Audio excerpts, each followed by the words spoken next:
بسم اللہ الرحمن الرحیم۔ السلام علیکم۔ اردو کہانی مرکز پر آپ سب کو خوش آمدید۔ اماں دن میں 6 پھیرے چچا کے گھر لگاتیں۔ محلے کی عورتیں خسر پسر کرتیں تو میں انہیں خاموش کروا دیتی، مگر اماں سے کچھ نہ پوچھتی۔ آہستہ آہستہ مجھے بھی شک پڑنے لگا، کیونکہ اماں کی طبیعت اب خراب رہنے لگی تھی۔ ایک روز میں نے اماں کی چادر اوڑھی اور چچا کے پاس چلی گئی۔ میرے ہوش اڑ گئے۔ چچا نے مجھے اچھی طرح آج بھی وہ شام یاد ہے جب میں کنویں سے پانی بھر کر اپنے گھر کی طرف جا رہی تھی کہ اچانک کچھ لوگوں نے مجھے پتھر مارنے شروع کر دیے۔ کسی طرح خود کو بچا کے وہاں سے بھاگ نکلی، لیکن گھر پہنچی تو ایک قیامت میری منتظر تھی۔ تب مجھے سمجھ میں آیا کہ وہ لوگ مجھے پتھر کیوں مار رہے تھے اور مجھے دیکھ کر برا بھلا کیوں کہہ رہے تھے۔ میں سوچ بھی نہیں سکتی تھی کہ یہ سب میری ماں کی وجہ سے ہو رہا تھا۔ کاش میری ماں وہ سب نہ کرتی تو مجھے وہ دن نہ دیکھنا پڑتا، لیکن ہونے کو کون ٹال سکتا ہے۔ آج اس بات کو کافی سال گزر چکے ہیں، لیکن اب بھی یاد کرتی ہوں تو میرے رونگٹے کھڑے ہو جاتے ہیں۔ میرا تعلق ایک غریب گھرانے سے تھا۔ ہم گاؤں کے رہنے والے تھے۔ باقی سب لوگوں کی طرح ہمارا بھی گھر کچا تھا، جس کے آنگن میں کھیلتے ہوئے میں جوان ہوئی تھی۔ میرے ابا کسی کے کھیت میں کسان کا کام کرتے تھے۔ ابا کو روز ان کی محنت کے پیسے مل جاتے تھے۔ اس کے علاوہ جب فصل ہوتی تو تھوڑا بہت اناج بھی کھیت کا مالک ابا کو دے دیا کرتا تھا۔ میں اماں ابا کی اکلوتی اولاد تھی جو شادی کے 4 سال بعد ہوئی تھی۔ اماں ابا نے میرے لیے نہ جانے کتنی منتیں مانی تھیں اور کتنی دعاؤں کے بعد میں ان کی زندگی میں آئی تھی، اس لیے دونوں ہی مجھے بہت پیار کرتے تھے۔ ابا کی طرح میری اماں بھی پڑھی لکھی نہیں تھیں، وہ سادہ سی گھریلو عورت تھیں۔ ابا جو کچھ کما کر لاتے اماں اسی میں گزارا کر لیتی تھیں۔ اماں بتاتی تھیں کہ جب ان کی شادی ہوئی تو اس وقت وہ بہت کم عمر تھیں، اور شادی کے بعد جب 1 سال گزرنے پر بھی ان کے ہاں اولاد پیدا نہیں ہوئی تو انہوں نے مختلف حکیموں، گاؤں کے ڈاکٹروں سے بھی مشورہ کیا تھا۔ پھر اگلے 2 سال تک وہ نہ جانے کہاں کہاں منت ماننے گئے۔ جہاں بھی کوئی بتاتا وہ وہاں چلی جاتی تھیں۔ اماں نے کوئی درگاہ یا امام بارگاہ نہیں چھوڑی تھی، لیکن کہیں بھی اماں کی دعاؤں کا ثمر نہیں ملا تھا۔ اور پھر اماں کو ایک پیر بابا نے کچھ علاج بتایا اور ایک تسبیح بھی بتائی، جس کے بعد اماں کی جھولی بھر گئی۔ تب سے اماں اس پیر بابا کے پاس کبھی کبھی چلی جایا کرتی تھیں۔ خاص طور پر جب میں کبھی بیمار ہوتی تو مجھے دم کروانے وہیں پر لے جایا کرتی تھیں۔ پیر بابا گاؤں سے باہر ایک چھوٹی سی کٹھیا میں رہتا تھا، لیکن نہ جانے کیوں ابا کو میری اماں کا وہاں جانا پسند نہیں تھا۔ ابا کہتے تھے کہ یہ پیر فقیر سب ڈھونگ ہوتا ہے، جو کچھ بھی ہے سب اللہ کی طرف سے ہے، اس لیے صرف اللہ سے ہی مانگنا چاہیے۔ لیکن جب سے میں پیدا ہوئی تھی اماں کو اس پیر بابا کی کرامت پر بڑا یقین تھا۔ اماں ویسے تو کسی بھی معاملے میں ابا کی کوئی بات نہیں ڈالتی تھیں، لیکن پیر بابا کے معاملے میں وہ ابا کی بھی نہیں سنتی تھیں۔ تھک ہار کر ابا نے کہنا ہی چھوڑ دیا تھا، کیونکہ ایک مرتبہ میں بہت بیمار ہو گئی تھی۔ گاؤں کی ڈسپنسری سے میرے لیے ابا دوا لے کر آئے، لیکن دوا سے بھی مجھے کوئی فرق نہیں پڑ رہا تھا۔ میرا بخار کسی طرح بھی کم نہیں ہو رہا تھا۔ جب 3 دن ایسے ہی گزر گئے تو اماں مجھے پھر بابا کے پاس لے گئیں۔ اس نے مجھے دم کیا اور پڑھ کر پانی پینے کے لیے دیا، اور کہنے لگا کہ بچی پر بہت سخت نظر ہے، مسلسل 3 دن دم کروانا پڑے گا، جس کا ہدیہ بھی لگے گا۔ اماں نے 3 دن دم بھی کروایا اور ہدیہ بھی دیا، لیکن میں 3 دن بعد ٹھیک ہو گئی۔ پھر اس دن کے بعد ابا نے اماں سے اختلاف کرنا شروع کر دیا۔ ابا یہ سوچتے تھے کہ شفا خاک سے ملے یا راکھ سے، دینے والا تو اللہ ہی ہے، اور وہ کس درد سے کب نواز دے کچھ پتہ نہیں چلتا۔ میں 8 سال کی ہو چکی تھی اور گاؤں کے اسکول میں پڑھنے بھی جاتی تھی۔ ابا چاہتے تھے کہ ان کی بیٹی پڑھ لکھ کر اپنے پیروں پر کھڑی ہو جائے، تاکہ زندگی کے کسی بھی موڑ پر مجھے محتاجی اور مشکل کا سامنا نہ کرنا پڑے۔ ابا میرے آئیڈیل تھے، وہ بہت ایماندار اور محنتی انسان تھے، اس لیے میں بھی ان کی طرح ایمانداری اور محنت کو اپنی زندگی کا مقصد بنانا چاہتی تھی۔ اور میں سوچتی تھی کہ جب میں پڑھ لکھ کر بڑی ہو جاؤں گی تو شہر چلی جاؤں گی، وہاں نوکری کروں گی اور اپنے اماں ابا کو اپنے ساتھ رکھوں گی۔ لیکن انسان جو سوچتا ہے وہ ہوتا نہیں۔ جب میں 14 سال کی ہوئی تو میرے ابا مجھے چھوڑ کر اس دنیا سے چلے گئے۔ وہ چلچلاتی ایک دوپہر تھی جب وہ کھیتوں میں کام کر رہے تھے۔ ابا کی طبیعت پہلے ہی ٹھیک نہیں تھی، لیکن تیز بخار کی حالت میں بھی وہ کام کرنے چلے گئے اور پھر گرمی کی شدت سے بے ہوش ہو کر گر پڑے۔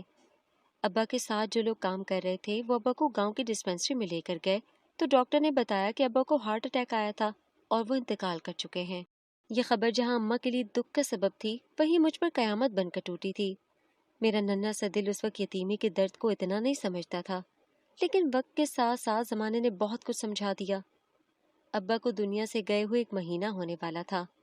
میری اماں عدت میں تھیں، چونکہ اماں کی شادی کم عمر میں ہو گئی تھی، اس لیے جب وہ بیوہ ہوئیں تو جوان ہی تھیں۔